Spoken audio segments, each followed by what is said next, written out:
What does the future of snooker look like, and is the UK being left behind? That's the question I'm looking at in this video.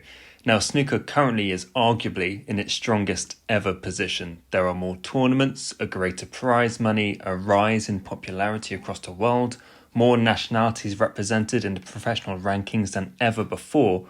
All of this is, of course, incredibly positive for the sport, something I have mentioned previously that I am a huge advocate for. But is there a danger that the UK could find itself left behind? Now, snooker, of course, always has been and continues to be in the present day a sport dominated by this little nation of ours, which is hardly surprising when it was pretty much always a sport exclusive to the UK. But evidence would suggest that the future of the sport may just lay off of these shores. And there will already be some of you watching who will no doubt be highlighting the fact that the sport is still dominated by those from the UK, and you would of course be completely correct. 12 of the top 16 players are British, and 21 of the top 32 are from the UK as well. But just let me delve into it a little bit further if I may, because whilst it may be the case that presently the top of the game highlights the best that the UK has to offer in this sport, a look at the ages of those players shows its own story.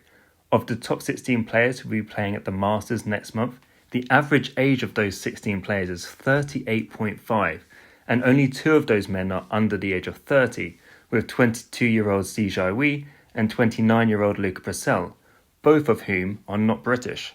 But if we really are looking at the future of the sport and what it could look like in the next 10 to 15 years or so, I want to look at players aged 25 or younger. Now, there is a caveat to point out here, and that is that many of the players in the list I'm about to feature will likely fall off tour, so not everyone is going to feature in the future of the sport. But I do this to make a point, and the point is, currently on tour there are 27 players under the age of 25.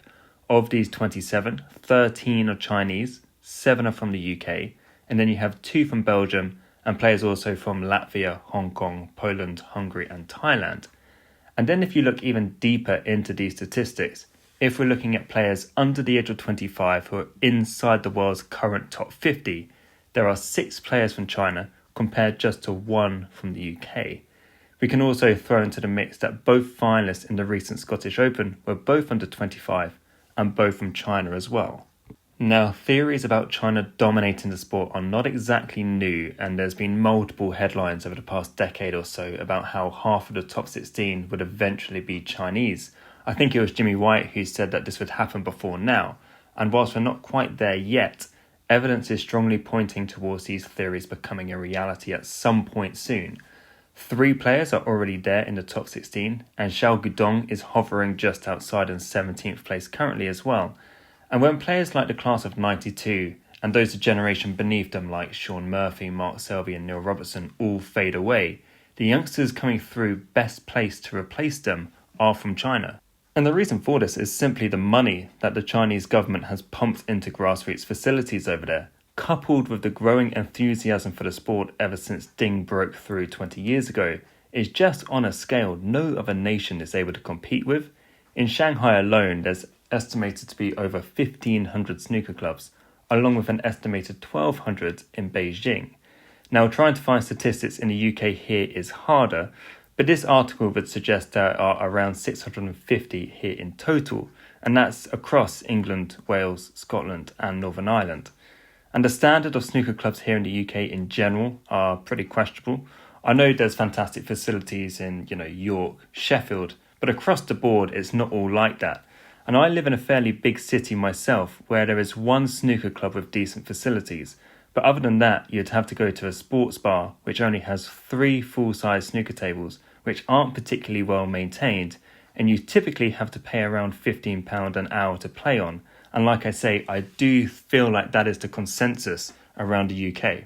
And like anything, without proper investment, you're going to struggle to grow, and there will soon become a point where we are not just being overwhelmed with the sheer volume of snooker players from China, but the quality is massively on the rise from the youngsters as well. And again, this video isn't made to take digs at China for what they're doing. What they're doing over there is fantastic. It is more to simply highlight the gradual changes that this sport has been seeing over the past decade. and that these changes are likely only going to get bigger over the next decade or so. And the implication for this is that the UK may start to struggle to keep hold of the biggest events on the snooker calendar.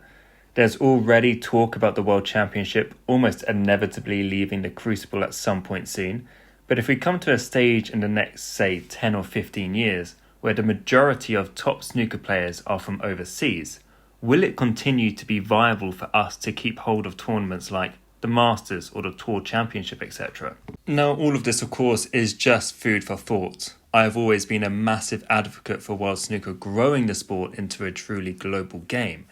But there may become a point where the governing body needs to consider whether more work needs to be done back home. Otherwise, there is a real concern that we are just going to fall further and further behind other countries, particularly China.